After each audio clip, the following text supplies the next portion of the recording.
September 9th, 1980. A pitch-black night in the Pacific Ocean. A colossal cargo ship, larger than the Titanic and as tall as a 16-story building, was fighting fierce ocean waves. Calling it a floating fortress of steel wouldn't be an exaggeration, but just hours later, this mega vessel disappeared without a trace. No distress signal, no floating debris. A ship weighing hundreds of thousands of tons vanished. For the next 20 years, the authorities stuck to one simple explanation: it sank, that's all. But when the father of one of the crew members started digging for the truth, what lay hidden beneath the waves shattered all illusions. The MV Derbyshire, one of the largest cargo ships ever built, was en route to Japan, slicing through the Pacific's deep blue waters. But from the east, a new enemy approached: Typhoon Orchid. Growing more violent by the hour, the Derbyshire had already been at sea for 8 weeks. After loading iron ore in Canada, it sailed across the Atlantic, past the southern tip of Africa, through the Indian Ocean, and now was nearing its final destination. On board were 42 experienced professionals, engineers, experts, and workers, just hours away from completing their journey.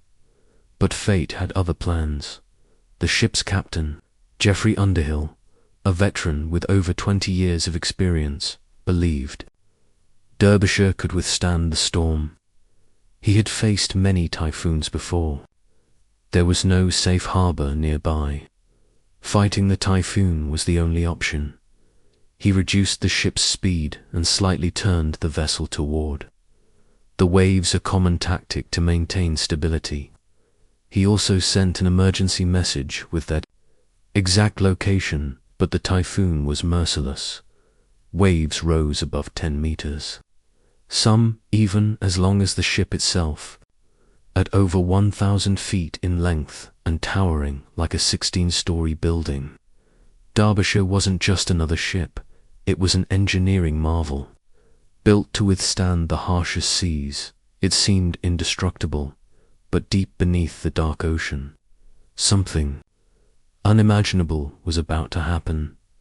That same night, 2 other massive ships were also caught in Typhoon Orchid. Both made it safely to port the next morning. But Derbyshire vanished. No signal, no survivors, not even floating debris for 6 whole days. Silence. Shockingly, the ship's owners didn't report it missing right away. They believed radio contact had been lost and the vessel would soon reappear. But days passed. Nothing.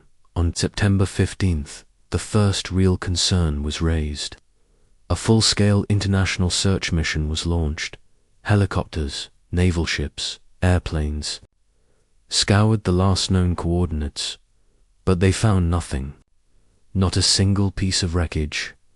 After just 6 days, the search was called off. Authorities concluded, without any real investigation, that the sea had simply swallowed the ship. News coverage faded. Families were told there was nothing more to explore, but for the grieving families, this explanation made no sense. Something felt deliberately hidden. The MV Derbyshire had been built just 4 years earlier by Swanhunter Shipyard in Britain. A modern OBO oil bulk ore carrier, capable of carrying both oil and iron ore. A cost-efficient design that maximized revenue and minimized return trips. Only 6 such bridge-class ships existed globally at the time. Swanhunter, once the crown jewel of British shipbuilding, was now struggling to compete with faster and cheaper Japanese and Korean shipyards. Cost-cutting had begun, and that may have sealed Derbyshire's fate. One man refused to accept the silence: Peter Rudyard, the father of a young crewman lost aboard Derbyshire.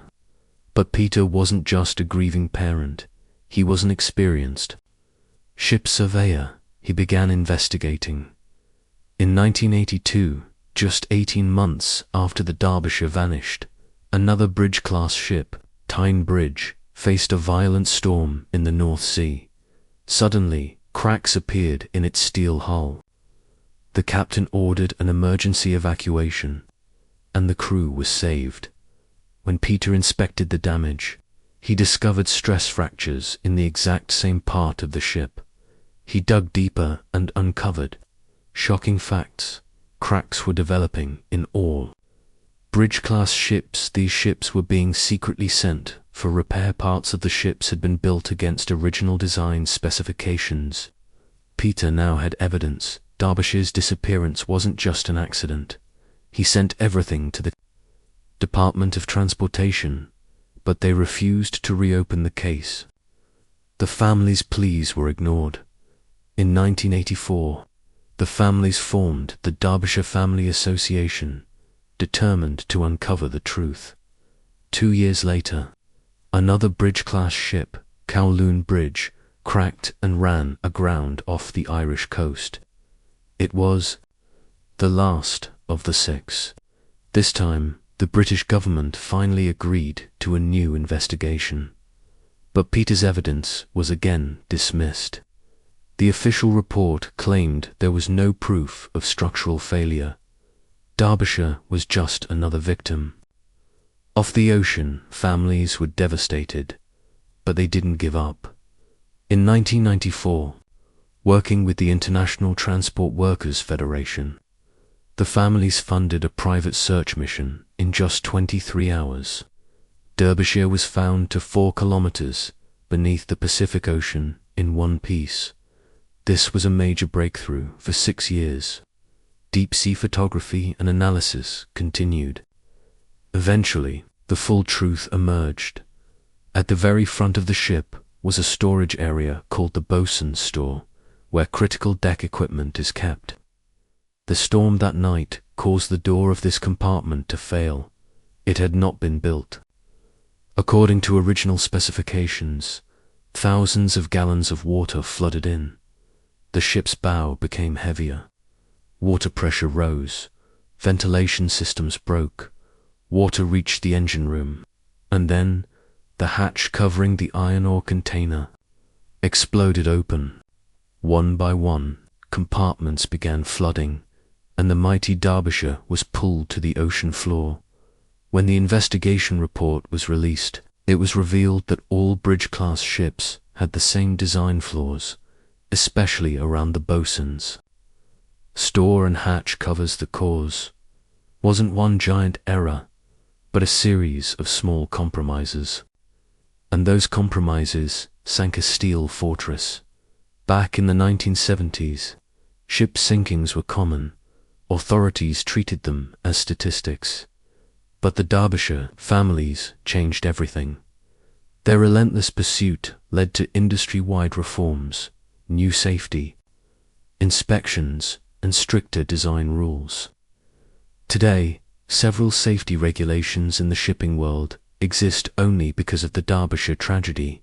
The MV Derbyshire still rests silently for kilometers beneath the Pacific Ocean, but its story didn't just uncover a missing ship. It exposed a system, and it changed an entire industry.